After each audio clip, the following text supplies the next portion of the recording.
Hello all, welcome to story Walt. నేను రిజ్వానా.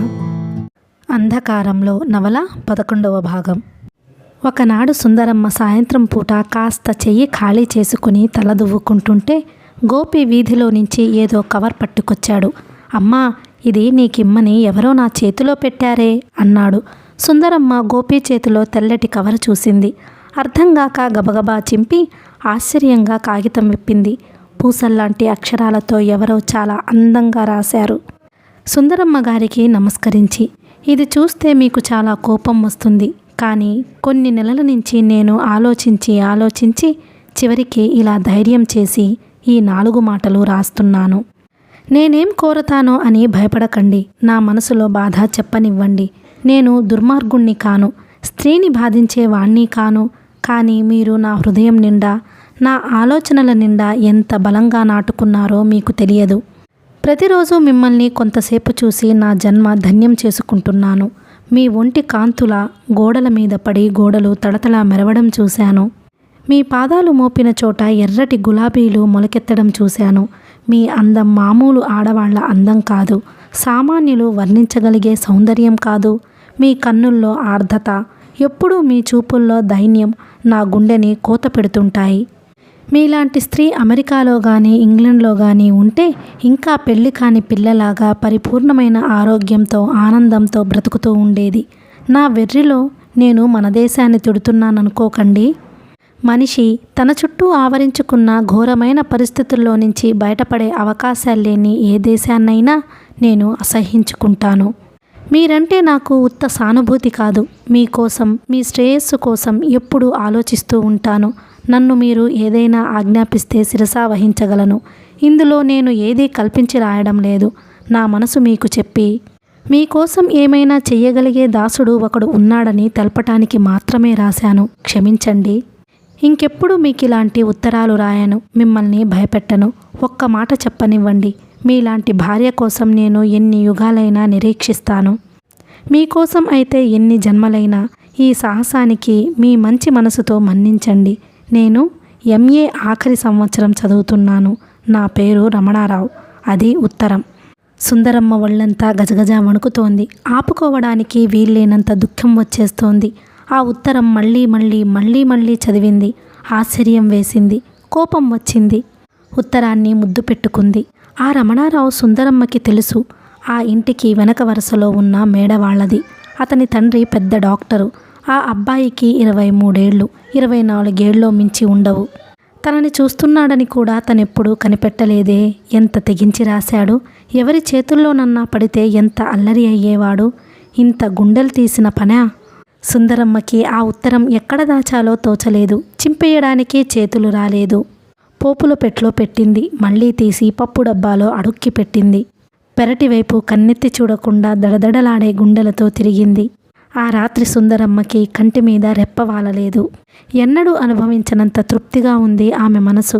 చిరకాల వాంఛలన్నీ తీరిపోయినంత ఆనందం కలిగింది. అన్నిటినీ మించినంత దుఃఖం కలిగింది. తెల్లారి లలితని చూస్తే ఆ ఉత్తరం మాట ఎలాగైనా లలితకి చెప్పేయాలని సుందరమ్మ మనసు తొందర పెట్టింది. సమయం చూసి, లలిత, నీకో మాట చెబుతాను, ఎవ్వరితోటి అనవు కదూ అంది. అనొద్దంటే ఎందుకు అంటాను, పర్వాలేదు చెప్పండి అంది లలిత. ఎక్కడా అనకూడదు సుమా, నీ కడుపులోనే పెట్టుకోవాలి. మీరింత చెప్పాలా అంది లలిత నమ్మకంగా. సుందరమ్మ ఉత్తరం తీసి లలిత చేతుల్లో పెట్టింది. లలిత ఆశ్చర్యపడుతూ ఉత్తరం చదివింది.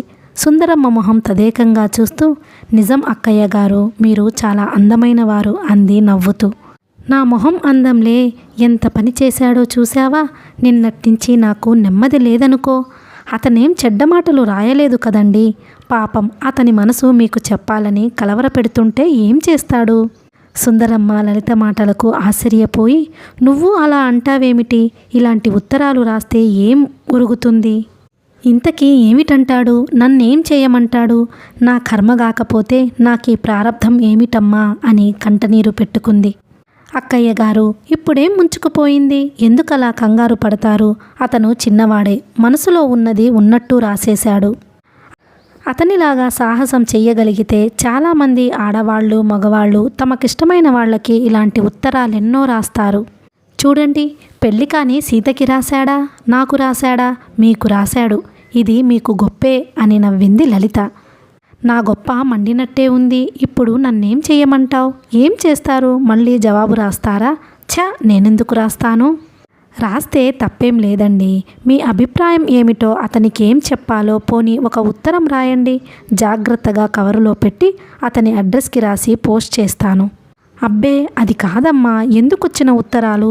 అసలు అతను ఆ ఉత్తరం ఎందుకు రాశాడో నాకు అంతుపట్టలేదు. అందుకే నీకు చూపించాను అంది సుందరమ్మ. నిజంగానే ఆ ఉత్తరంలో రమణారావు ఏం రాశాడో బోధపడక లలిత ఆలోచించింది.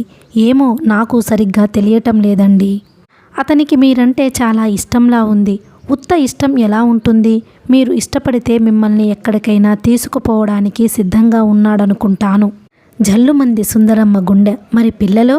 లలిత నిర్ఘాంతపోయి ఏమీ తొణకకుండా, పిల్లల్ని మీ దగ్గరే ఉంచుకోవచ్చుననుకోండి, వెళ్తారా అంది.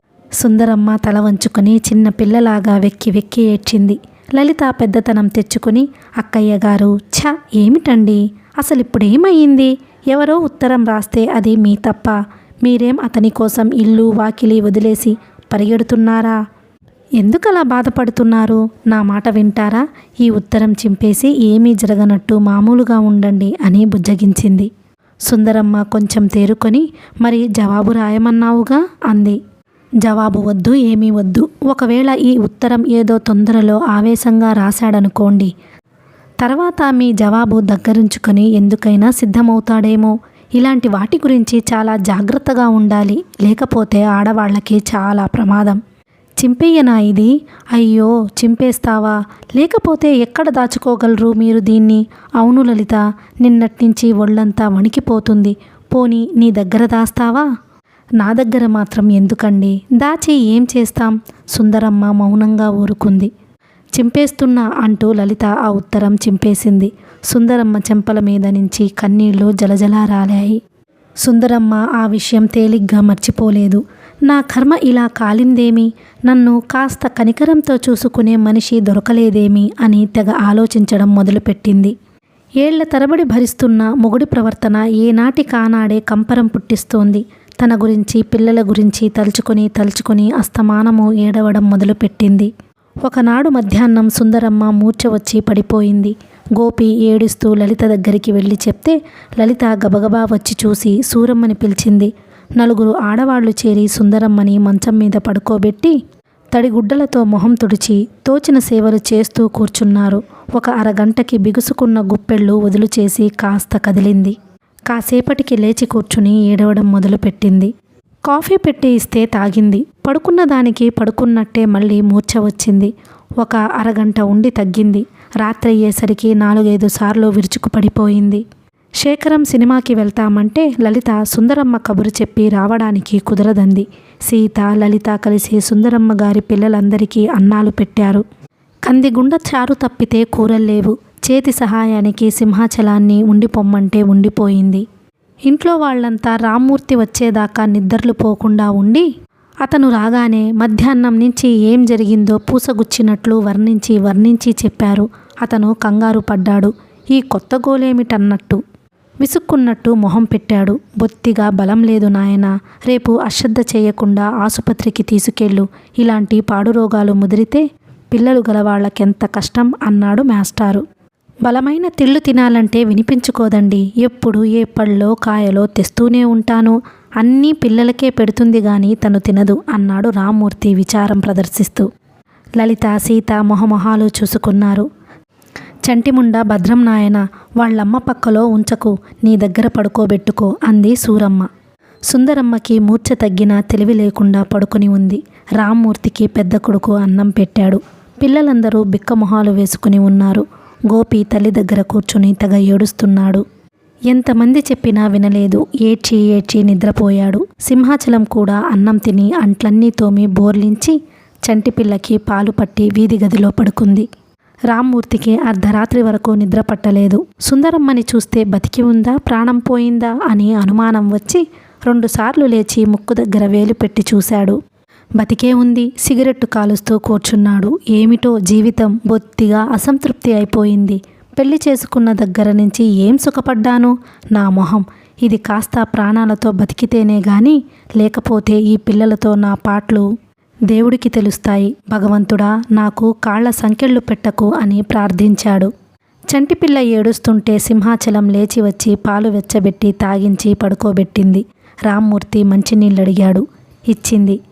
దగ్గరకొచ్చిన దాన్ని నిద్రకళ్ళతో గుచ్చి గుచ్చి చూశాడు. నీ మొగుడేమీ అనుకోడే ఇక్కడ పడుకుంటే అన్నాడు నవ్వుతూ. ఏటడుకుంటాడు బాబూ, అమ్మగారిని చూస్తే వెళ్ళడానికి నా కాళ్ళాడినాయి కావు. రేపు మంచి డాక్టర్ గారికి చూపించండి బాబు అంటూ సింహాచలం చింకి చేప గదిలోకి తెచ్చుకొని చంటిదాని పక్కనే పరుచుకొని పడుకుంది. రామ్మూర్తికి దాన్ని చూస్తుంటే నిద్ర పట్టలేదు. చెయ్యి పట్టుకుంటే కరుస్తుందేమోనని భయపడ్డాడు.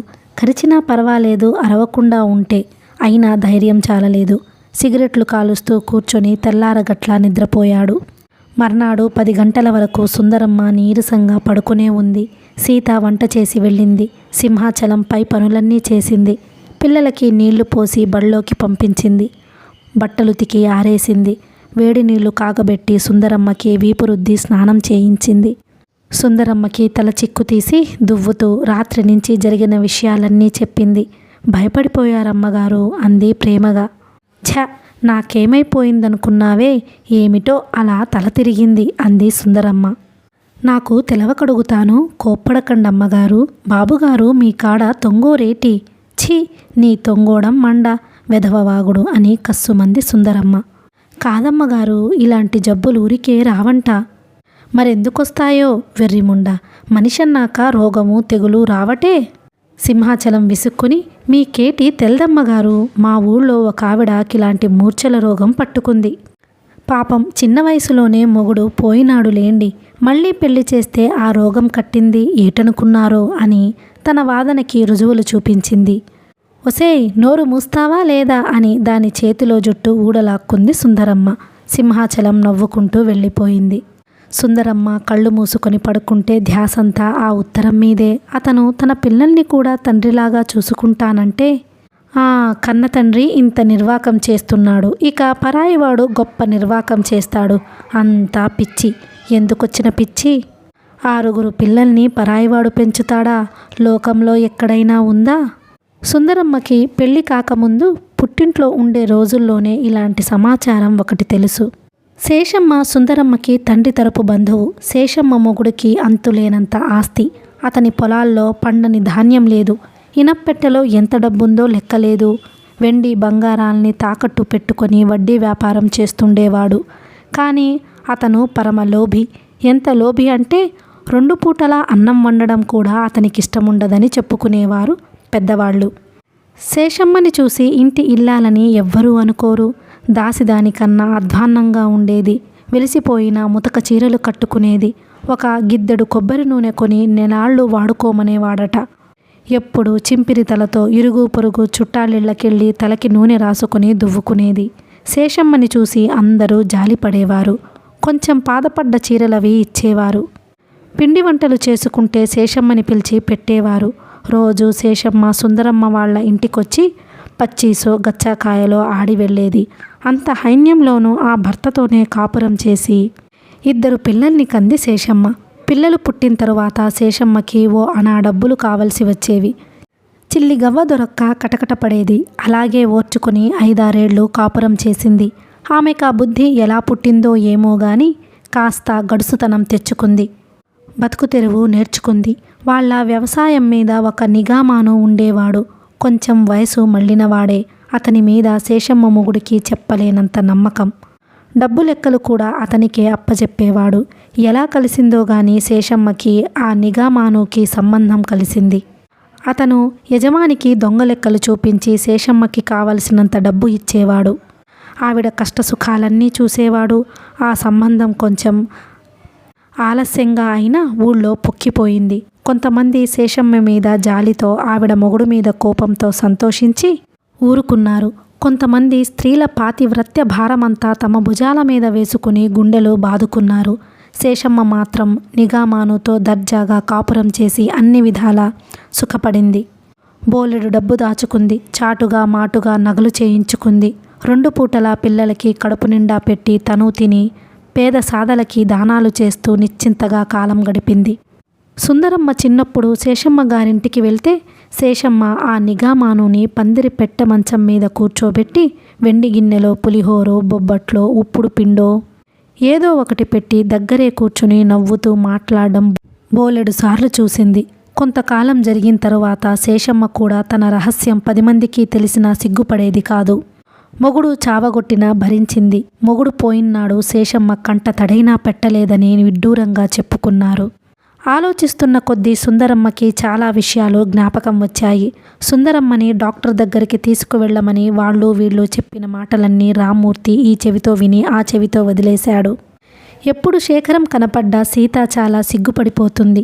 కళ్ళతో వెంటాడుతూ కనిపించేంతవరకు అతన్నే చూస్తూ నిలబడుతుంది. శేఖరం ఇబ్బందిపడి సీత ఎప్పుడు అలా చూస్తుందేమిటి అన్నాడోసారి లలితతో. ఎలా చూస్తుంది అంది లలిత నవ్వి. ఎలాగేమిటి, ఆ పిల్ల కళ్ళబడడం భయంగా ఉంది. చాలే, పెళ్లి కాని పిల్ల కాబట్టి అందమైన మగాడివి కదా అని చొరవగా చూసిందేమో. అంత మాత్రాన నీ ఏకపత్ని వ్రతం భంగం పడదులే. పెళ్ళాం ఉందన్న మాట జ్ఞాపకం పెట్టుకుని నువ్వే కాస్త ఒళ్ళు దగ్గర పెట్టుకుంటే సరి. నన్నే శంకిస్తున్నావు కదూ, ఇదిగో నా గుండెలు చీల్చి చూడు, అందులో ఎవరున్నారో తెలుస్తుంది అని శేఖరం లలిత ఎదురుగా నించున్నాడు. ఇప్పుడు నా చెయ్యి ఖాళీ లేదు, అదేమిటో రాత్రికి చూస్తాను అని తప్పుకోబోయింది లలిత. శేఖరం లలితని దగ్గరికి లాక్కొని ముద్దు పెట్టుకున్నాడు. తన చెంప అందించి అప్పు తీర్చు వడ్డీతో సహా అని బంధించాడు. లలిత తప్పుకోవాలని పెనుగులాడి ఓడిపోయి మొగుడి చెంప గట్టిగా కొరికి పరిగెత్తింది. శేఖరం చెంప మీద పంటిఘాట్లు అద్దంలో చూచుకొని ఈడియట్, ఎంత పని చేశావు, నేనిప్పుడు బయటకెలా వెళ్ళను అని మండిపడ్డాడు. వెళ్ళకపోతే మాను అని లలిత వంటిట్లో దూరింది. ఒళ్ళు పొగరెక్కింది పిల్లకి. పళ్ళు రాలగొట్టేస్తే ఆ పొగరు అణుగుతుంది అని రుసరుసలాడుతూ శేఖరం మొహం సబ్బుతో రుద్ది రుద్ది పంటిఘాట్లు పోయాయని నమ్మకం కుదిరిన తరువాత ముస్తాబు చేసుకొని బయటకెళ్ళాడు. లలిత సాయంత్రం వంటంతా పూర్తి చేసి కాసేపు డాబా మీదకెళ్దాం రామ్మ అని సీతని పిలిచింది. మంచం మీద బోర్లా పడుకొని రుక్మిణి కళ్యాణం చదువుకుంటున్న సీత పుస్తకం పట్టుకొని లేచి తల్లి ఎక్కడుందోనని ఇటూ అటూ చూసి పిల్లిలాగా లలిత వెనకాల నడుస్తూ డాబా ఎక్కింది. సీత డాబా మీదకెళ్తే వాళ్ళమ్మ ఊరుకోదు. ఇళ్ల చుట్టూ మగాళ్లే, కాలేజీ కోతి మూక. నువ్వేమో పెళ్లిగాని పిల్లవి, తెయ్యిన డాబా ఎక్కి వాళ్ళని చూస్తూ కూర్చుంటావటే అని కేకలేస్తుంది. పెళ్లి కాని పిల్లలు మగాళ్ళని చూస్తే చెడిపోతారట, అలా చెడిపోయే బుద్ధి పుడుతుందట. చూశావా లలిత, మా అమ్మ ఎలా అంటుందో ఎప్పుడు అంది సీత లలితతో చాలాసార్లు. అవును, వాళ్ళ ఆచారాలు పరువు మర్యాదలు భద్రంగా ఉండాలి. ఆడపిల్లల మనసులు శరీరాలు ఆరోగ్యాలు ఇంకెలా చెడిపోయినా పర్వాలేదు అని లలిత మనసులోనే విసుక్కొని, పోనిద్దు, పెద్దవాళ్ళు అలాగే అంటారు, అభిమానంతోటే అంటున్నారనుకోవాలి కానీ బాధపడకూడదు అని నచ్చజెబుతుంది. డాబా మీదకెళ్ళాక సీతా చేతిలో రుక్మిణి కళ్యాణం లలిత తీసుకుని తిరగవేస్తూ కూర్చుంది. అందులో పద్యాలన్నీ టీకా తాత్పర్యాలతో సహా అప్పజెప్పగలదు సీత. 5-6 ఏళ్ల నుంచి ఆ పుస్తకం నిత్య పారాయణం చేస్తుంది. పెళ్ళవుతుందనే ఆశతో. కృష్ణుణ్ణి వర్ణించే పద్యాలన్నీ సీతకెంతో ఇష్టం. ఆ పుస్తకం ముట్టుకునేసరికి కృష్ణుడు ఆమె కళ్ళ ముందు ప్రత్యక్షమవుతాడు. ఆ కృష్ణుడు ఎన్టీఆర్ రామారావు. ఆ రూపాన్ని ఊహించుకోకపోతే సీతకి కృష్ణుడిలో అందం అర్థం కాదు. కనియన్ రుక్మిణి చంద్రమండల ముఖన్ అన్న పద్యంలో కంఠీర వేంద్ర వలగ్నుడు, నవాంభోజ దళాక్షుడు, చారుతర వక్షుడు, మేఘ సంకాసదేహుడు, జగన్మోహనుడు అంతా ఎన్టీఆర్ రామారావే. కన్య మీద నా తలపు గాఢము, వచ్చద విదర్భ భూమికి అని ఎన్టీఆర్ రామారావు గారు నవ్వుతూ చెబుతుంటే సీత మైమరచిపోతుంది. ఘనుడా భూసురుడేగనో నడుమ మార్గశ్రాంతుడై చిక్కెనో అని రుక్మిణి విచారించడం చూస్తే సీతకి తన మీద తనకే జాలి వేస్తుంది. రుక్మిణి అంత గొప్ప రాజకుమార్తె కాబట్టి ఒక బ్రాహ్మణ్ణి ప్రియుడి దగ్గరికి పంపగలిగింది. తను ఇంత గాఢంగా ఎన్టీఆర్ రామారావుని ప్రేమిస్తున్న సంగతి ఆయనకెవరు చెప్తారు? సౌభాగ్యం ఎట్లున్నదో అని ఎదురు చూసే అదృష్టం కూడా లేదే. మలగున్ మెల్లని గాలికిన్ కోయిల మ్రోతకై ఎలగున్ వెన్నెల వేడిమిన్ మలగున్ అని చదువుతుంటే రుక్మిణి మనస్సంతా సీతకి విప్పి చెప్పినట్టు అర్థమవుతుంది. సీత ఎన్టీఆర్ రామారావు గురించి ఆలోచిస్తూ కూర్చున్నప్పుడు ఎవరైనా పిలిస్తే ఆ పిల్లకి ఒళ్ళు మండుకొస్తుంది. ప్రియుణ్ణి తలుచుకుంటుంటే కందిపచ్చడి రుబ్బవే అంటుంది వాళ్ళమ్మ. అక్కయ్య, నాకు 2 జడలెయ్యవు అని వస్తుంది సావిత్రి. పెద్దక్క, నా పెన్సిల్ కనిపించడం లేదే అని పేచీ పెడతాడు తమ్ముడు. చీచి, నన్ను చంపేయండ్రా అని సీత ఉక్రోషంగా అరుస్తుంది. వాళ్ళమ్మకి కూతురి మీద కోపం వచ్చి, ఏమిటే నీ చిరాకు? పిల్లలేవో అడుగుతుంటే అలా కసురుతావెందుకు? అమ్మకి కాస్త చేతి సాయం చేద్దామని ఏమన్నా ఉందా నీకు? బావుందమ్మా వరస అని చివాట్లు పెట్టిన తర్వాత లేచి వెళ్తుంది సీత. పచ్చడి రుబ్బుతున్న, అంట్లు తోముతున్న ఆమె ధ్యాస ప్రియుడి మీద నుంచి మళ్ళదు. ప్రతి రాత్రి ఎన్టీ రామారావు రథం తోలుకొని తన కోసం వచ్చినట్టు కల వస్తుంది. రథరోహణంబు కోరుచున్న పరారోహంబు చూచి. లలిత పుస్తకంలో పద్యాలక్కడక్కడా చదివి, అబ్బా ఇంత బాగున్నాయి చదవడానికి అంది ఆనందంగా. అవును, నేనెప్పుడు ఇదే చదువుతుంటాను అని సీత లలిత మొహం చూస్తూ. అవును, కానీ పెళ్లిగాని పిల్లలు రుక్మిణీ కళ్యాణం చదివితే పెళ్ళవుతుందంటారు. అబద్ధం కదూ లలిత? మా అమ్మ అలా అంటుందేమిటి అని అడిగింది. ఎలా అవుతుంది? నువ్వీ పుస్తకం చదువుతున్నావని ఎవడికైనా తెలిసి పెళ్లి చేసుకుంటానని రైలు దిగి వస్తాడనుకుంటున్నావా? ఛ, నేను నమ్మటం లేదు. పద్యాలు కంఠతా పట్టి కూర్చుంటే అప్పజెప్పుకోటానికే పెళ్లి కొడుకు రాడు సీత. ఈ పుస్తకం చదవటంలో అర్థం ఏమిటంటే ఆడపిల్లలు ధైర్యంగా రుక్మిణిలాగా ఉండాలి. తనకిష్టం లేని పెళ్లి చేసుకోకూడదు. ఎవడు యోగ్యుడో వాణ్ణి ఎంచుకోవాలి. కుల మత భేదాలు కూడా పాటించకూడదు. తల్లిని తండ్రిని కూడా వదిలేసి ప్రేమించిన వాడితో వెళ్ళిపోయి పెళ్లి చేసుకుని సుఖంగా బతకాలి. రుక్మిణిలాగా చెయ్యమని అర్థం. ఈ పుస్తకం వల్ల అలాంటి ధైర్యం వస్తుందని. అమ్మో, అదేం పని లలిత అని ఆశ్చర్యపోయింది సీత. అంత జడిసేదానివి ఏళ్ల తరబడి ఈ పుస్తకం ఎందుకు చదువుతున్నావు? ధైర్యం తెచ్చుకోవడానికే కదా. ఇది చదివావు కాబట్టి లేచిపోమ్మని చెప్పటం లేదు సీత. తన పెళ్ళి తనే చేసుకోవాలన్న అభిప్రాయం మాత్రం కలిగించుకోవాలి. ఈ కాలంలో ఎవ్వరూ రథం మీద వచ్చి తీసుకెళ్ళడు. తీసుకెళ్ళినా మధ్యదారిలోనే వదిలేసిపోతాడు. కృష్ణుడి గ్రంథకర్తే దేవుడిగా వర్ణించి పారేశాడు కాబట్టి రుక్మిణి కృష్ణుడితో లేచిపోవడం సంతోషంగా ఉంటుంది మనకి. కానీ ఈ కాలంలో ఎవణ్ణి నమ్మాలో ఎవణ్ణి మానాలో తెలీదు. మనిషితో బాగా పరిచయం లేకుండా అలాంటి సాహసం చెయ్యకూడదు. నేననేదేమిటంటే మీ నాన్నగారు చెప్పినట్టు నువ్వు కష్టపడి చదివి మెట్రికులేషన్ కట్టు. 2 ఏళ్లలో ఏదో ఒక చిన్న పని చేసుకుంటూ ఉంటావు. అప్పుడు నువ్వు స్వతంత్రించు. ఏం చెయ్యాలన్నా ధైర్యంగా ఉంటుంది. ఏం చేసినా ఎవ్వరూ ఏమీ అనరు. సీత అయిష్టంగా నవ్వి ఊరుకుంది. ఆమెకి చదవన్నా పరీక్షలన్నా చచ్చే తలనొప్పి. ఆ 2 ఏళ్లలోనూ ఏదో ఒక సంబంధం వచ్చి పెళ్లిగాకపోతుందా అని సీత ఆశ. ఆ పిల్లకి పెళ్లి చేసుకుని తనదంటూ ఓ ఇల్లు ఉంటే చక్కగా తీర్చిదిద్దుకొని భర్తకెలా ఇష్టమో అలాగే మసులుతూ కాపురం చెయ్యాలని పెద్ద కోరిక. ఆమె వాలకం కనిపెట్టి లలిత మళ్ళీ పుస్తకం తిరిగేస్తూ కూర్చుంది. లలిత చదువు సంగతి వదిలేసింది కదా అని సీత ఉత్సాహంగా మాటల్లోకి దిగింది. ఎన్టీ రామారావు గారు చాలా అందంగా ఉంటాడు కదూ అంది. లలిత నవ్వి అందంగానే ఉంటాడు అని ఒప్పుకుంది. అతనున్న సినిమాలంటే నాకు భలే ఇష్టం. అవును లలిత, అతను నిజంగా అంత అందంగా ఉంటాడా? రంగులవి వేసుకుంటే అందం వస్తుందా అని అడిగి లలిత జవాబు చెప్పకుండానే నిజంగానే అందంగా ఉంటాడు. మిగతా వాళ్ళు మాత్రం రంగులవి వేసుకోరు, అందరూ వేసుకుంటారుగా. అయినా ఇతనే అందంగా ఉంటాడు అని తేల్చింది సీత. పోనీ మంచి పుస్తకాలవి చదువుకోరాదు అనబోయి ఆగింది లలిత. ఏం పుస్తకాలు చదువుతుంది? ఈ వయసులో ఉండవలసింది లేకపోయాక ఎన్ని పుస్తకాలు చదివి ఎన్ని సినిమాలు చూస్తే కాలం గడుస్తుంది అనుకొని నిట్టూర్చింది. సీత, నేను మాట చెప్పనా అంది ఆప్యాయంగా. ఏమిటి? ఆడవాళ్ళకేమిటి మగవాళ్ళకేమిటి? ఏ వయసులో అవసరాలు ఆ వయసులోనే తీరాలి. కాదని ఎవరు అనరు. కానీ మనకి జరగని దాని గురించి పడిగాపులు పడుతూ ఎదురు చూస్తూ ఉంటామా? జీవితమంతా నిష్ప్రయోజనంగా గడపడం మంచి పనేనా? పెళ్ళి పెళ్ళి అని ఇలా కూర్చుంటే అవుతుందా పెళ్ళి? బతకడానికి ఇంకో మార్గం ఏర్పరచుకోవాలి. పిల్లలకి చదువు చెప్పటంలో ఆనందం ఉంటుంది. రోగులకి సేవ చేయటంలో ఆనందం ఉంటుంది. ఏదో మనకి నచ్చిన పని మనం చేయాలి. నాకు పెళ్ళి కాకపోతే నేను తప్పకుండా ఏదో ఒక పని చేసుకుంటూ బతికేదాన్ని. నువ్వు బాగా చదువుకున్నావు లేదు? నువ్వు చదువుకోవచ్చుగా. అబ్బా, నాకు చదువు రాదు లలిత. అసలు చదువుకోవాలని ఉండదు. సీత చటుక్కున కళ్ళనీళ్లు పెట్టుకుంది. పోనీలే సీత, బాధపడకు. నీకేం వయసు మించిపోయిందా? నిన్నెంత అపురూపంగా చూసుకునే భర్త దొరుకుతాడో అని ఓదార్చింది లలిత.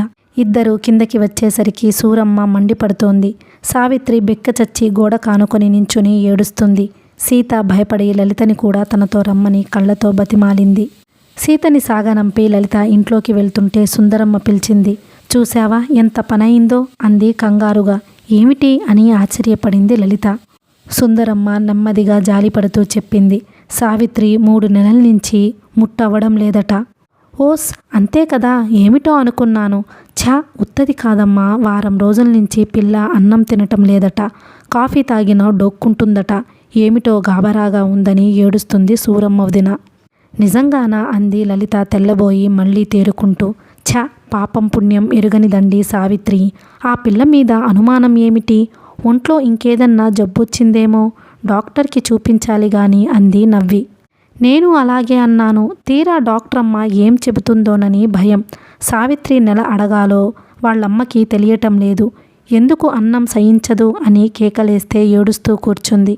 భగవంతుడెక్కడున్నాడో గాని ఇలా ఉంది కాలం. ఏ దుర్మార్గుడింత పాపం కట్టుకున్నాడోనమ్మా అని ముగించింది సుందరమ్మ. ఛ అదేదో జబ్బే, డాక్టర్ దగ్గరికి తీసుకెళ్ళమని బాగా చెప్పండి పిన్నిగారికి అని లలిత ఇంట్లోకి వెళ్ళిపోయింది. ఆ రాత్రి సుందరమ్మ సూరమ్మ కలిసి సావిత్రిని నూతి చాటుకి తీసుకుపోయి నెమ్మదిగా అడగడం ప్రారంభించారు. మా తల్లివి కదూ, చెప్పమ్మా, నీకీ కడుపెలా వచ్చింది అని బుజ్జగించారు. నాకు కడుపేంటి, కడుపంటే అని తెల్లబోయింది సావిత్రి. కడుపంటే నీ కడుపులో చిన్న పిల్లాడుంటాడు అంది తల్లి కోపంతో పళ్ళు కొరుకుతూ.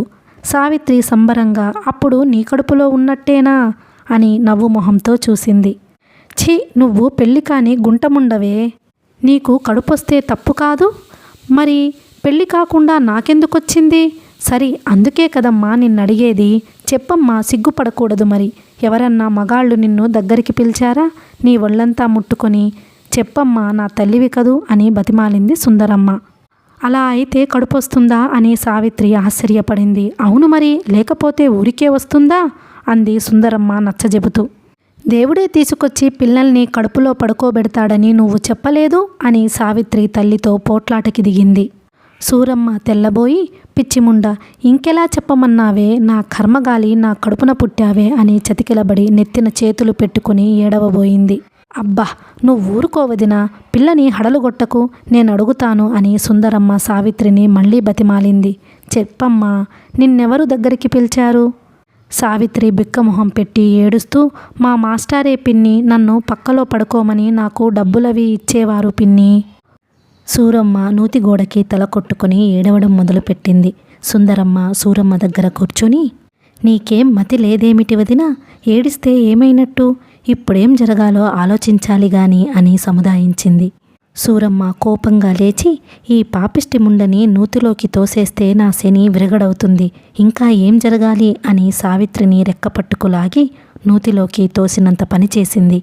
సావిత్రి గజగజలాడుతూ బావూరుమని ఏడుస్తూ సుందరమ్మని కావలించుకుంది.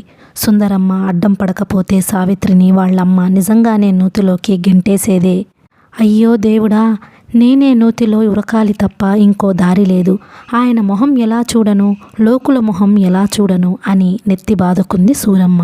నా మాట వినువదినా, కొంచెం తాపీపడు, 3వ కంటివాడికి తెలియకుండా ఏదో చేద్దాం, నీకేం పర్వాలేదు, నిబ్బరం చేసుకో అని ఎన్నడూ లేని ధైర్యం తెచ్చుకొని మాట్లాడింది సుందరమ్మ. సావిత్రి ఇంకా ఏడుస్తూనే ఉంది. అమ్మే అస్తమాను వాళ్ళింటికెళ్ళి అప్పులు తెమ్మంటుంది. ఒకసారి సినిమాకి వెళ్ళడానికి 5 రూపాయలు తెమ్మంది. అడిగితే నాకు కూడా 1 రూపాయి ఇచ్చారు పిన్ని, రిబ్బన్లు కూడా ఇస్తానన్నారు పిన్ని, నన్ను పరీక్షల్లో పాసు చేస్తానన్నారు పిన్ని, అస్తమాను వాళ్ళింటికి పిలిచేవారు పిన్ని అని తెగ ఏడ్చింది. అయ్యయ్యో పిచ్చి పిల్ల, మగాళ్ళని ముట్టుకోనివ్వకూడదమ్మా, వాళ్ళు ముట్టుకుంటేనే ఇలా అవుతుంది అని అంది సుందరమ్మ. అమ్మా నాకెందుకు చెప్పలేదు అని ఏడుస్తూ పోట్లాడింది సావిత్రి. సుందరమ్మకి కళ్ళు చెమర్చాయి. సూరమ్మకి దుఃఖం ఆగలేదు. దేవుడు చెప్పాలి గాని నాకెవరు చెప్పారే వెర్రిముండ అని వాపోయింది. అసలు సూరమ్మకి కూడా తన పెళ్లి నాటికే అభము శుభము తెలియదు. 13వ ఏట పెద్ద మనిషి అయితే 2వ నెలలో కార్యం చేశారు. గదిలోకి పంపుతారంటే సూరమ్మ నవ్వుతూ తుళ్ళుతూ గంతులేస్తూ తిరిగింది. గదిలో బల్ల మీద పెట్టిన పంచదార చిలుకలు, మిఠాయి ఉండలు అన్నీ తెల్లవార్లు కూర్చుని తింటాననుకుంది. రాత్రి కొత్త చీర అది కట్టి గదిలోకి పోయి పడుకోమంటే స్నేహితురాలి చెయ్యి పట్టుకొని, నువ్వు రావే మంగా, మనిద్దరం చిలుకలు తింటూ కథలు చెప్పుకుంటూ పడుకుందాం, పోనీ మీ చెల్లాయిని కూడా రమ్మను అని తెగబతిమాలింది. పెద్దవాళ్లంతా నవ్వుకొని మంగని వాళ్ళింటికి పొమ్మని సూరమ్మని కేకలేసి ఎలాగైతేనేం గదిలోకి గెంటి గొళ్ళెం పెట్టారు. సూరమ్మ గదిలోకి పోయి ఒక మిఠాయి ఉండ తీసుకుని, ఏమండి మీకు కావాలా అంది మొగుణ్ణి చూసి. సూరమ్మ మొగుడు మంచం మీద కూర్చుని తెల్లబోయి చూస్తున్నాడు. అప్పుడు జగన్నాథం మాస్టారికి 19 ఏళ్ళు, BA చదువుకున్నాడు. పెళ్ళాన్ని చూసి కొంచెం అమాయకపు పిల్ల అనుకున్నాడు. కావాలి తీసుకురా అన్నట్టు తల ఆడించాడు.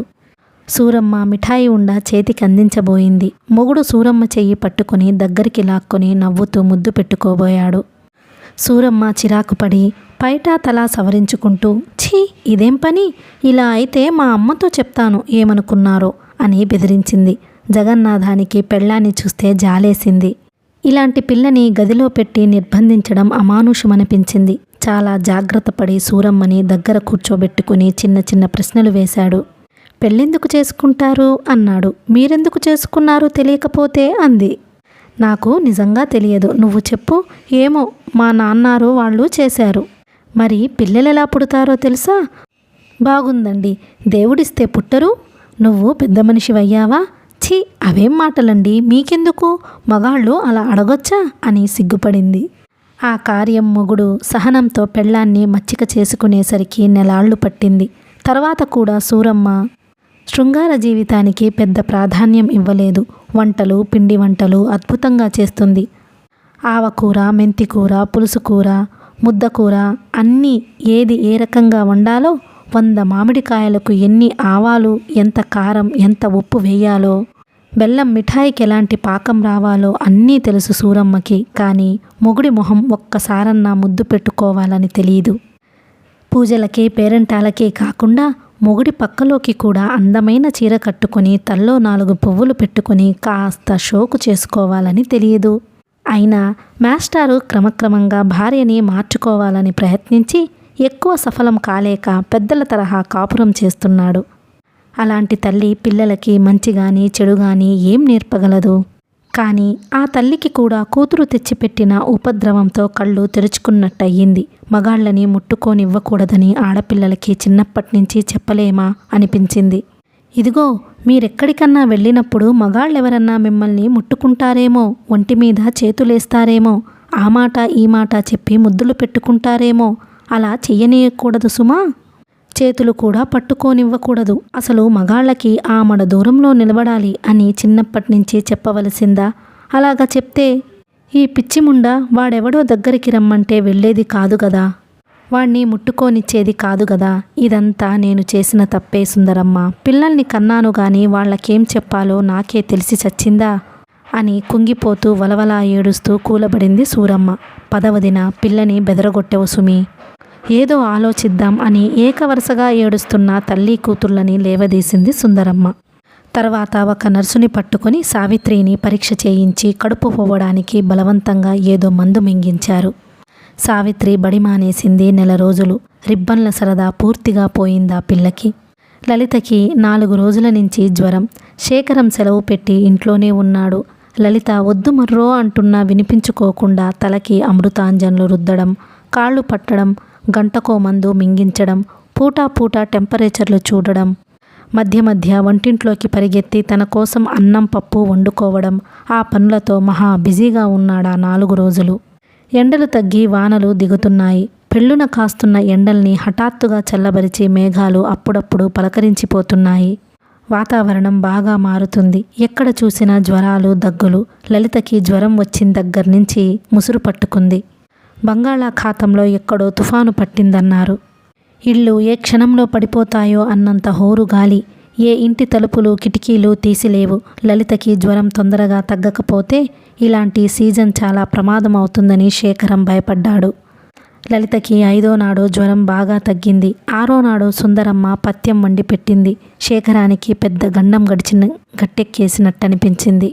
అబ్బా, నేను చాలా భయపడ్డాను లత, నీకేమవుతుందోనని అన్నాడు ఆ రాత్రి పక్క మీద కూర్చుంటూ. ఉత్త జ్వరానికే? ఏం ఉత్త జ్వరం మాత్రం ఎందుకు రావాలి? ఉత్త జ్వరానికేం బాకీ ఉన్నామా మనం? చూడు, 6 రోజుల నుంచి ఎంత న్యూసెన్స్. మఠంలో సన్యాసిలా ఒంటరిగా గడిపేశాను. బాబోయ్, 6 రోజులు. అది సంగతి. నా మీద ప్రేమ కాదు. పోదు, ప్రేమ ఇంకెలా ఉంటుందేమిటి? ఎలా ఉంటుందంటే, ఒకవేళ నేను జ్వరంతో చచ్చిపోయేదాన్ననుకో, ఏం చేసేవాడివి? ఛీ, ఏం మాటలు లత, చెప్పబోయ్, ఏం చేసేవాడివి? సముద్రంలో దూకేవాణ్ణి. ఇక నోరు మూస్తావా, పళ్ళు రాలగొట్టాలా? గుడ్, నీకు ప్రేమ ఉన్నట్టే. లలిత నవ్వి పడుకుంది. లలితకి జ్వరం తగ్గినా చాలా నీరసంగా ఉంది. అయినా సాయంత్రం వేడి నీళ్లతో స్నానం చేసి తెల్లటి చీర కట్టుకొని కడిగిన ముత్యంలా తయారయ్యింది. లలిత ముస్తాబు చూస్తే శేఖరానికి ప్రాణం లేచి వచ్చింది. లలిత తిరుగుతుంటే ఇల్లు మళ్ళీ కళకళలాడుతున్నట్టు కనిపించింది. బయట వర్షం జోరున కురుస్తోంది. ఉండి ఉండి తళుక్కున మెరుస్తుంది ఆకాశం. చల్లటి గాలి శరీరాలకి తగిలి ప్రియమైన వాళ్ళని కౌగిలించుకో బుద్ధి వేస్తోంది. నాకు చలేస్తుంది, కిటికీ వేసేయ్ అంది లలిత. లలితకి వర్షాకాలం అంటే ఇష్టం ఉండదు. చూడు లత, వాతావరణం ఎంత ఆహ్లాదకరంగా ఉందో. సరిగ్గా ఇప్పుడే నీకు జ్వరం వచ్చింది. ఛ, మనం చాలా దురదృష్టవంతులం అన్నాడు శేఖరం కిటికీ దగ్గర నిలబడి వర్షంలోకి చూస్తూ. శేఖరం, ఇలా రద్దు, అన్యాయంగా బాధపడకు. జ్వరం వచ్చిందని బాధపడే బదులు జ్వరం పోయిందని సంతోషించరాదు. ముందు కిటికీ వేసేయ్.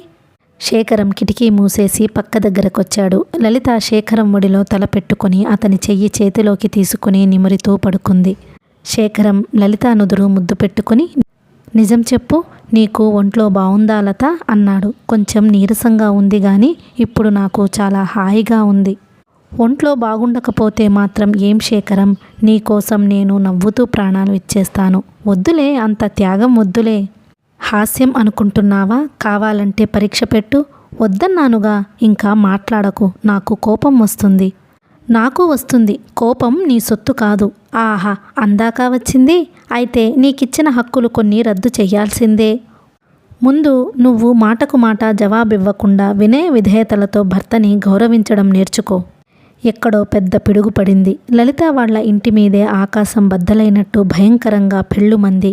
లలిత భయంతో శేఖరాన్ని కావలించుకుంది. శేఖరం లలిత భుజాలు పట్టుకుని నవ్వుతూ, చిన్నపిల్లలా అంత భయపడతావేం అన్నాడు.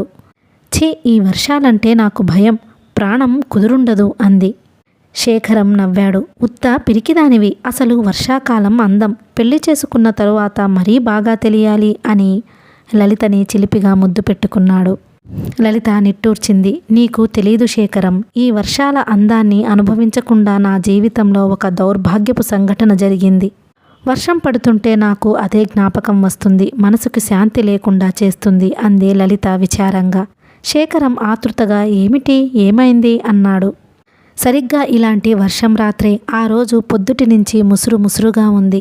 మా బావ వాళ్ళ బంధువులింట్లో ఏదో శుభకార్యం అని మా అక్కని సాయం చెయ్యటానికి పొద్దున్నే తీసుకుపోయారు. నేనే వంట చేసి కాలేజీకి వెళ్ళాను. సాయంత్రానికి మా అక్క రాలేదు. పిల్లలు కూడా అక్కడికే వెళ్ళారు. వర్షం బాగా ఎక్కువైంది. మా బావకి అన్నం పెట్టి నేను కూడా అన్నం తిని గదిలో కూర్చొని చాలాసేపు చదువుకున్నాను. రోజు ఆ గదిలో నేను పిల్లలు పడుకునేవాళ్ళం. అవతల గదిలో మా అక్క బావ పడుకునేవారు. మా అమ్మ పోయిన తరువాత 5 ఏళ్ల నుంచి వాళ్ళింట్లోనే ఉంటున్నాను గాని ఎప్పుడూ మా బావ అంత నీచంగా ప్రవర్తించలేదు. మరదల్ని కదా అని వేళాకూళం అయినా ఆడేవాడు కాడు. అతని దారిన అతను, నా దారిన నేను ఉండేవాళ్ళం. అసలు ఇద్దరం ఎక్కువగా మాట్లాడుకునే అవసరం కూడా ఉండేది కాదు. మనిషి మంచివాడే అనుకునేదాన్ని. వ్యసనాలేమీ లేవు. పెళ్ళాం పిల్లల్ని బాగానే చూసుకుంటాడు. బాధ్యతలు పట్టించుకోని మనిషి కాదు. అసలేమైందో తొందరగా చెప్పు. శేఖరం విసుక్కున్నాడు ఆలస్యం భరించలేక. లలిత శేఖరం మొహం చూసింది. దిగులుగా అంది. సంవత్సరాల తరబడి మంచివాళ్లుగా బతికిన మనుషులు కూడా ఎప్పుడో ఓ క్షణంలో దారుణంగా పతనమవుతారెందుకు శేఖరం? ఆ రాత్రి అతనికెంత పాడుబుద్ధి పుట్టిందో. నేను చదువుకొని పుస్తకం పక్కలోనే పడేసుకుని నిద్రపోయాను. లైట్ ఎవరు తీశారో నాకు తెలీదు. సరిగ్గా ఇలాగే వర్షం పడుతోంది. లలిత ఒళ్ళు వణుకుతోంది. మనసులో విచారం కట్టలు తెంచుకొని పొంగుతోంది. శేఖరాన్ని చూస్తూ చెప్పుకుపోతోంది. నేను గాఢంగా నిద్రపోతున్నాను. అలా ఎంతసేపు నిద్రపోయానో నాకు తెలీదు. నన్నెవరో ముద్దు పెట్టుకున్నట్టు అనిపించింది. నా పక్కలో కూర్చొని నా మొహం మీదకి వంగి ఎవరో ముద్దు పెట్టుకుంటున్నారు. నాకు కలో నిజమో తెలియటం లేదు. కళ్ళు నిద్రమత్తులో విడటం లేదు. బలవంతంగా కళ్ళు తెరిచాను. గది అంతా చీకటిగా ఉంది. నా పక్క మీద ఎవరో కూర్చున్నారన్న సంగతి నాకు బోధపడేసరికి కొంతసేపు పట్టింది. తుళ్ళిపడ్డాను. భయంతో వెర్రి కేకలు పెట్టాను. అడలిపోతూ లేవబోయాను. గట్టిగా పట్టుకున్నాడు. ఒళ్ళోకి లాక్కున్నాడు. శేఖరం మొహం ఎర్రబడుతోంది. తీక్షణంగా చూస్తున్నాడు. లలిత గమనించలేదు. నేనే లలిత, భయపడ్డావా? నువ్వెంత బాగున్నావు అన్నాడు గుసగుసలాడుతూ. అప్పుడు తెలిసింది మా బావేనని. నాకు ఎంత కోపం వచ్చిందంటే అందులో 10వ వంతు కూడా ఇప్పుడు చెప్పలేను. ఈ మనిషి ఇంత దుర్మార్గుడా అని భరించలేనంత అసహ్యం పుట్టింది. ఇంకా చొరవ చెయ్యబోయాడు. అంటే ఏం చేశాడు అన్నాడు శేఖరం కఠినంగా. కావలించుకున్నాడు. పైట పట్టుకున్నాడు. ఛీ, వదులు నన్ను. ఏమిటిది? ఈ దౌర్జన్యం ఏమిటి? అక్కయ్య ఇంట్లో లేదని ఇంత పని చేస్తావా? చీచీ అని చీదరించుకున్నాను. నా మాటలేవి వినకుండా మొహం మీద మొహం పెట్టి, లలిత, ఎందుకంత భయం? ఎవరికి తెలుస్తుంది అన్నాడు నీచుడు. దౌర్జన్యం మానేసి నచ్చజెప్పడానికి దిగాడు. ఈ రోజుల్లో ఏం తప్పు? చలం పుస్తకాలు తెగ చదువుతావుగా అన్నాడు. నేను కంపరంతో అతని చేతులు విసిరికొట్టి మంచం మించి పరిగెత్తి లైటు వేశాను. వెలగలేదు. కరెంటు పోయిందో మెయిన్ తీసేశాడో గోడ దగ్గరే నించొని, నువ్వింత నీచుడివనుకోలేదు. అర్ధరాత్రి ఒంటరిగా ఉన్న ఆడపిల్ల గదిలో దూరి ఇంత బీభత్సం చేస్తావా? నీ దుర్మార్గమంతా అక్కయ్యకి చెబితే ఏం చేస్తావు? నీ ఒంటి పొగరుకి చలాన్ని అడ్డు వేసుకుంటావా? నీలాంటి పచ్చి దొంగలకి ఒళ్ళప్పగించమని రాశాడా చలం అంటూ నోటికొచ్చిందంతా తిట్టడం ప్రారంభించాను. ఎప్పుడు అతనితో 2 మాటలు కూడా మాట్లాడని దాన్ని ఎన్ని తిట్టానో చెప్పలేను. వ్యవహారం బెడిసి కొట్టేసరికి కొంచెం భయపడి, నీకు ఇష్టం అనుకున్నాను అన్నాడు. చీచీ, పిచ్చివాగుడు వాగకు, వెళ్ళవతలకి అని అరిచాను. మాట్లాడకుండా గుమ్మం దాకా వెళ్ళాడు. చివర్లో అయినా తను మంచివాడినని ప్రకటించుకోవడానికి కొంచెం ఆగి వెనక్కి తిరిగి, నీ కన్యాయం చేసేవాణ్ణనుకున్నావా? నిన్ను పెళ్లి చేసుకునేవాణ్ణి అన్నాను. నేను అసహ్యంతో, అవును, నేను నీలాంటి భర్త కోసమే కలలు కంటున్నాను అన్నాను. గబగబా వెళ్ళిపోయాడు తలుపులు వేసేసి. దడదడలాడే గుండెలతో గది మధ్య నించున్నాను. ఎంత ప్రమాదం తప్పింది అని ఆశ్చర్యపోతూ. శేఖరం లలిత దగ్గర నుంచి ఎప్పుడు వెళ్ళిపోయాడో. గది మధ్య బుసలు కొడుతూ పచార్లు చేస్తున్నాడు. హఠాత్తుగా ఆగి తీక్షణంగా చూస్తూ అడిగాడు, నువ్వు ముందే గది తలుపులు ఎందుకు వేసుకోలేదు? ఇంకా చదువుకుంటున్నాను. అయినా పిల్లలు నేను పడుకుంటున్నప్పుడు ఎప్పుడూ తలుపులు వేసుకోలేదు. ఆ తలుపులు వేసుకోవటం అలవాటే లేదు. శేఖరం చేతులు కట్టుకొని అలాగే నించున్నాడు. తెల్లారి మీ అక్కకి చెప్పావా? తెల్లవార్లు చెప్పాలనే అనుకున్నాను. మర్నాడు 8 గంటల వేళ వచ్చింది అక్కయ్య. బంధువుల కబుర్లు, వచ్చిన వాళ్ల కబుర్లు అన్నీ మొగుడితో చెబుతూ నవ్వుతూ మాట్లాడుతోంది. నేను ఇంట్లో కొంచెం పనిచేసి కాలేజీకి వెళ్ళిపోయాను. ఆ సాయంత్రం వరకు అక్కయ్యకి చెప్పాలా వద్దా అని తెగ ఆలోచించాను. ఆఖరికి చెప్పకూడదని నిర్ణయించుకున్నాను. చెప్తే మాత్రం ఏం జరుగుతుంది? అక్కయ్య మొగుణ్ణి ఏం చెయ్యగలదు? ఏదో బాధ కొద్దీ 4 మాటలంటుంది. ఇద్దరు దెబ్బలాడుకుంటారు. అంతవరకు కాస్తో కూస్తో సుఖంగా బతుకుతున్న వాళ్ల మధ్య కలతలొస్తాయి. మధ్య నా జీవితం నరకమవుతుంది. పోదామా అంటే నాకెవ్వరూ లేరు. నా చదువు ఇంకా పూర్తి కాలేదు. అలా ఆలోచించి వాడికి నేనే గడ్డి పెట్టాను కదా అని మా అక్కయ్యకి చెప్పొద్దనుకున్నాను. అసలు ఆ సంఘటనే జరగలేదన్నంత ధైర్యంగా ఉండడానికి ప్రయత్నించాను. తర్వాత ఇంట్లో నేను ఎప్పుడూ ఒక్కదాన్ని ఉండలేదు. అక్కయ్య సినిమాకి వెళ్తే నా చదువు పాడైనా సరే నేను వెళ్ళేదాన్ని. అతను ఏమనుకున్నాడో మళ్ళీ నా జోలికి రాలేదు. నా మొహం చూడడానికే భయపడేవాడు. ఆ సంఘటన తర్వాత అతనితో నేను ఒక్కసారి కూడా మాట్లాడలేదు. శేఖరం అలాగే నించుని చూస్తున్నాడు. మీ బావ నిన్ను బలాత్కారం చేస్తే ఆ సంగతి కూడా మీ అక్కకి చెప్పేదానివి కాదా? ఛా, అలా ఎందుకు జరుగుతుంది? అతని వశమా? నా ప్రాణాలు పోయినా లొంగుతానా? ఒకవేళ అంత దౌర్జన్యం చెయ్యబోతే ఆ సంగతి కూడా మీ అక్కకి చెప్పేదానివి కాదా? లలిత కొంచెం ఆలోచిస్తూ అంది. ఏమో, ఇప్పుడెలా చెప్పాను? ఏం చేసేదాన్నో చెప్పేదాన్ని కాదేమో. నువ్వు నాతో కూడా అసలు సంగతి చెప్పటం లేదని నేననుకోవచ్చా? లలిత తెల్లబోతూ చూసింది. శేఖరం ఏదో తేడాగా మాట్లాడుతున్నాడని లలితకి అప్పటికి అనిపించింది. శేఖరాన్ని ఆశ్చర్యంగా చూసింది. అతను చాలా గంభీరంగా ఉన్నాడు. కేవలం కుతూహలంగా ప్రశ్నలు వేస్తున్న వాడిలా కనిపించలేదు. నా మాటలు నువ్వు నమ్మటం లేదా శేఖరం అంది లలిత ఆశ్చర్యపడుతూ. నేనే కాదు, ఎవ్వరూ నమ్మరు. నీలో అంతర్గతంగా కోరిక ఉంది. అందుకోసమే నువ్వు ఒంటరిగా ఉన్న తలుపులు వేసుకోకుండా పడుకున్నావు. నువ్వు అతని దగ్గరికి వెళ్ళకపోయినా అతనే నీ దగ్గరికి వచ్చే అవకాశం కల్పించావు. చాలదు నీ అభిప్రాయం తెలియడానికి? నిర్ఘాంతపోయింది లలిత. శేఖరం ఎంత అపార్థం చేసుకున్నాడు. నీ మీద అంత ఘోరం జరిగితే మీ అక్కకి చెప్పకుండా నువ్వెలా ఉండగలిగావు? ఏమీ ఎరగని వాళ్ళకి అంత ధైర్యం వస్తుందా? అసలు అతని మీదే నీకేం కోపం ఉంది? నిజం చెప్పు, ఇంకా ఎందుకు దాస్తావు? అతను నిన్నేమీ చెయ్యలేదు, ఎలా ఊరుకున్నాడు? అలాంటి చీకటి రాత్రి, భోరున వర్షం పడే రాత్రి, తనకెంతో చనువైన మరదలు ఒంటరిగా చిక్కితే అసలు ఆ ఊహ పుట్టకుండానే ఉండాలి గాని అంత ధైర్యం చేసి నీ దగ్గరికి వచ్చి మోటుగా కావలించుకున్నవాడు నీ బెదిరింపులకే జడిసి వదిలిపెట్టాడా? చిన్నపిల్లలకి చెప్పే కథ చెప్పి నన్ను మభ్యపెట్టగలవా? అలాంటి పరిస్థితుల్లో మగవాడెంత మూర్ఖుడవుతాడో నాకు తెలియదనుకున్నావా? లలిత మ్రాన్పడిపోయి వెర్రిచూపులు చూస్తోంది. శేఖరం కోపోద్రేకంతో ఊగుతున్నాడు. మొహం కాఠిన్యంతో జేవురించింది. చెప్పు, నిజం చెప్పు, నాకు నిజం తెలిసి తీరాలి. నన్నింకా మోసం చేయకు. అతను ఎంత అఘాయిత్యం చేశాడో చెప్పు. నీ నోటితో నువ్వే అంతా చెప్పాలి అంటూ పిచ్చివాడిలా అరిచాడు. లలితకేమీ పాలుపోలేదు. 5 నిమిషాల్లో వాతావరణం అంతా భయంకరంగా మారడం ఆమెకి భరించరానిదిగా అయ్యింది. క్షణం కిందట తనని పొదివి పట్టుకుని లాలనగా మాట్లాడిన శేఖరం, ఇలా కోపంతో కంపిస్తున్న శేఖరం, ఇద్దరూ ఒకరేనా అన్నంత అనుమానం వస్తుంది. తనెంత తెలివి తక్కువ పనిచేసింది. ఎంత తెలివి తక్కువ! అయ్యో, ఎంత తెలివి తక్కువ! అంత కోపంలో ఉన్న శేఖరాన్ని చూసిన లలిత భయపడలేదు. భీకరంగా ఉన్న ఈ శేఖరం మాలిమి అయిన మృగంలాగా తన చేతుల్లో ఒరిగిన సమయాలు మరుపు రాలేదు. భర్త అంటే లలితకి గౌరవం, అనురాగం, స్నేహం ఉన్నాయి. వాటి బలంతో లలిత చాలా శాంతంగా ఉండడానికి ప్రయత్నించింది. నన్ను నమ్ము శేఖరం, నేను ఒక్క మాట కూడా అబద్ధం చెప్పలేదు. జరిగింది జరిగినట్టు చెప్పాను. అంతకు మించి ఏమీ జరగలేదు. నేను లొంగుతానేమోనని అతను ప్రయత్నించడం నిజమే.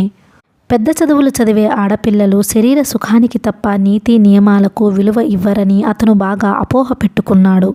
అందుకే తప్పేమీ లేదని నాకు నచ్చజెప్పడానికి ప్రయత్నించాడు. కానీ నేను చాలా కోపంగా ఎదురు తిరగడంతో ఇంకా సహించలేకపోయాడు.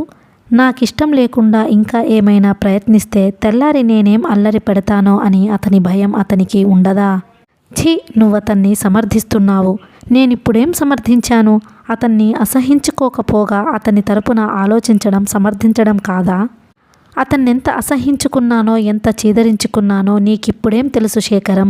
ఇప్పటికీ నాకు అతనంటే అసహ్యమే. అసలు నా మాటల మీద నీకు నమ్మకముంటే?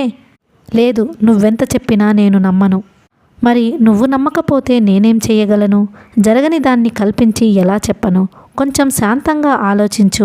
నీ సంస్కారం మీద నాకు చాలా నమ్మకం ఉంది అని లలిత కొంచెంసేపు మౌనంగా కూర్చుని నీరసంతో పడుకోబోయింది. శేఖరం రెచ్చిపోయాడు. గతంలో లలిత శృంగారం గురించి మాట్లాడిన చాలా మాటలు ఒక్కుమ్మడిగా శేఖరాన్ని ముట్టడించాయి. చీదరించుకుంటూ చూశాడు.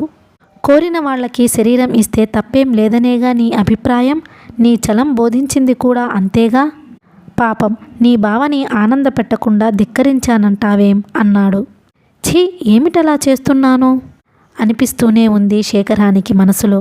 లలిత అంతరంగంలో భోరున ఏడ్చింది. ఒక మంచి మనిషి మనసులో తలెత్తే అసూయని, తాత్కాలిక ఆవేశాన్ని అర్థం చేసుకునే వివేకంతో, సహనంతో శేఖరాన్ని దయతో చూసింది. ఈ విషయంలోకి చలం ఎందుకు శేఖరం?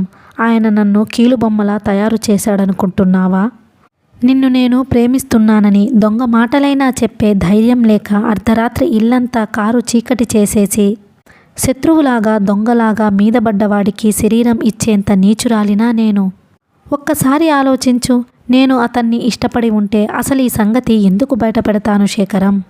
ఆ మాత్రం కూడా ఆలోచించలేవా అంది శాంతంగా.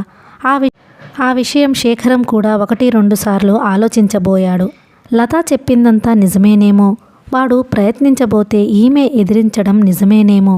తను నిజంగా బావతో తిరిగి ఉంటే అదంతా ఇప్పుడసలు ఎందుకు చెబుతుంది? చెప్పకుండానే ఉండేది కదా అనే ప్రశ్నలు అతనికి రాకపోలేదు. కానీ ఆ ప్రశ్నలు అతన్ని శాంతపరచలేదు. అతని మనసుని తిప్పలేదు. ఆ ప్రశ్నల్ని కూలదోసే ప్రశ్నలెన్నో విజృంభించాయి. ఏదో నోరు జారి వాగింది. జరిగిందంతా చెప్పాలని అనుకొని ఉండదు. కొంత చెప్పి కొంత దాచాలనుకుంది. తను చాలా పవిత్రురాలిలాగా కనబడాలనుకుంది. కానీ గట్టిగా నిలదీసేసరికి తప్పించుకోవడానికి ప్రయత్నిస్తుంది. అలాంటి వెధవ ఇంట్లో మరదల్ని వదిలిపెడతాడా? వాడి మీద నిజంగా కోపం ఉంటే జరిగిందంతా అక్కకి చెప్పకుండా ఎందుకు ఉంటుంది? వాడి మీద అంత జాలి ఎందుకు? ఆ పాయింట్ చాలదు అసలు నిజం గ్రహించడానికి? ఛీ, ఇలాంటి మనిషా నాకు భార్యగా దొరికింది? ఆ ఆలోచనే అతనికి తెలివిగా కనబడింది. శేఖరం కళ్ళు నిప్పుల్లా మెరుస్తున్నాయి. ఏం చేస్తున్నాడో తెలియకుండా రౌద్రంగా పచార్లు సాగించాడు. ఆకాశం భోరున ఏడుస్తుంది. గాలి కిటికీలు తలుపులు బాదుతుంది. మాస్టర్ ఇంట్లో నుంచి గడియారం గంటలు కొన్ని వినిపించాయి. శేఖరానికి తల తిరిగి ఒళ్లంతా తూలటం మొదలుపెట్టింది.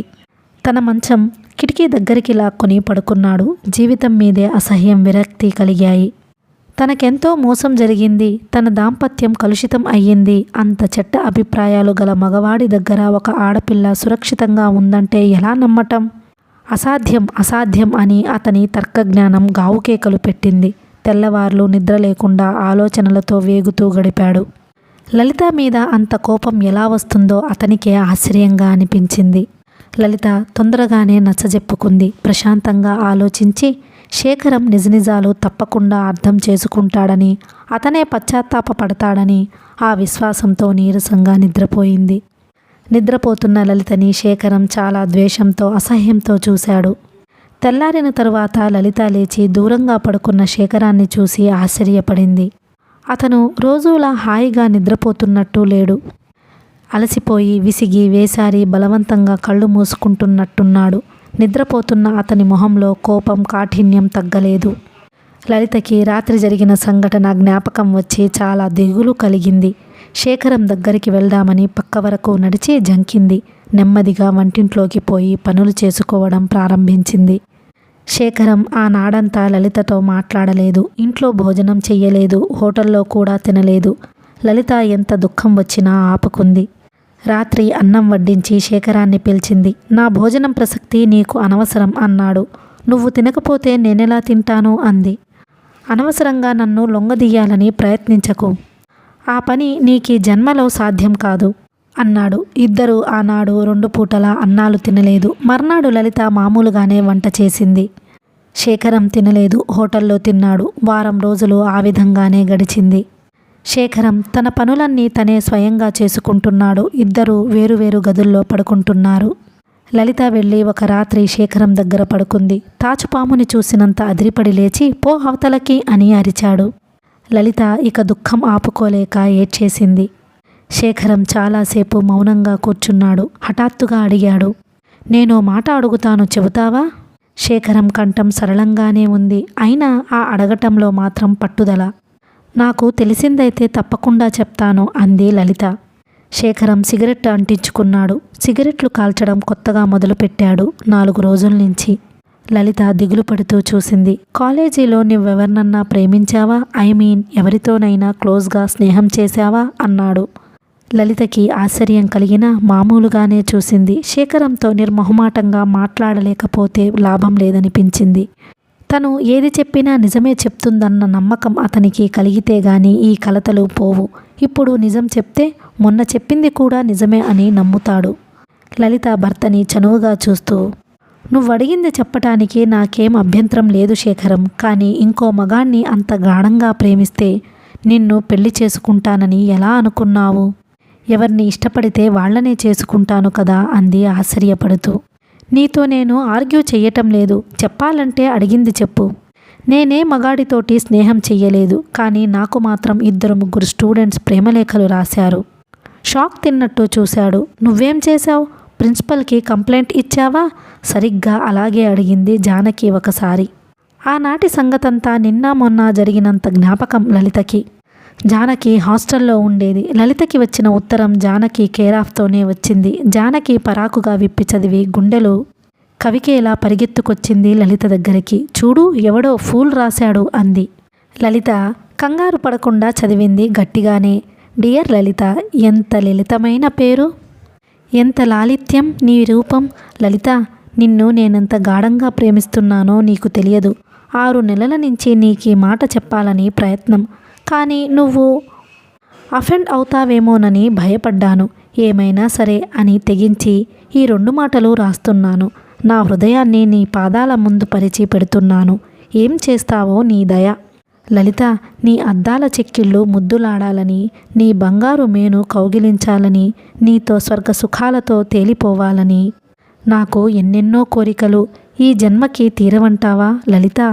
నీ పేరు అలా జపిస్తూ ఉండాలని నా మనసు తపిస్తుంది.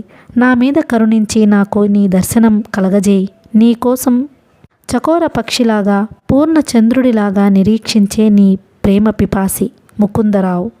లలిత నవ్వి నిట్టూర్చింది. పర్వాలేదు, పద్యాలవి రాసుకుంటే పనికొస్తాడు అంది. ఏంటే నీకు కోపం రావటం లేదు అంది జానకి కోప్పడుతూ. ఎందుకు? నాకు చాలా హ్యాపీగా ఉంది. ముకుందరావో గోవిందరావో ఎవడో ఒకడు నన్ను ప్రేమించాడు గాని నిన్ను ప్రేమించాడా? ఛీ, నన్నేం ప్రేమించక్కర్లేదు వెధవ ప్రేమ. అదేమిటే అలా అనేశావు? ప్రేమ ఎంత గొప్పది! ప్రేమ దైవం, ప్రేమే సత్యం, ప్రేమ సుందరం. నీ బొందరం అయితే వాడికి నువ్వు ఉత్తరం రాయి. తప్పకుండా రాస్తా. లేకపోతే నన్నింత ఒత్తుగా ప్రేమిస్తున్న వాణ్ణి వదిలేస్తాననుకున్నావా? ఏది కలం కాగితం పట్రా. క్విక్. జానకి హడలిపోయి, ఏమిటే నిజంగా జవాబు రాస్తావా అని భయంగా చూసింది. రాయకపోతే ఏం బాగుంటుంది? ఆ మాత్రం కర్టసీ ఉండొద్దు? ఏడ్చినట్టుంది నీ కర్టసీ నువ్వును. పద, ప్రిన్సిపల్కి రిపోర్ట్ చేద్దాం. ఎందుకేమిటి? వెధవని డీబార్ చేయించాలి. పాపం, ఏం ఘోరమైన తప్పు చేశాడే ముకుందరావు. ప్రేమే నేరమా? అర్థం చేసుకోవే. నా మీద వాడికి ప్రేమ పుట్టింది అంతేగా. నా మీద నీకెందుకు ప్రేమ కలిగింది అని కేకలెయ్యనా? నన్ను నువ్వెలా ఇష్టపడ్డావు అని దెబ్బలాడనా? రిపోర్ట్ చేయటంలో అర్థం ఏమిటో తెలుసా? చూడండి, నన్ను చూస్తే మగాళ్ళకి రోత పుట్టాలి, కానీ వీడికి మాత్రం ప్రేమ కలిగింది. అది చాలా తప్పు అన్నట్టు కాదు అని వాదించింది లలిత.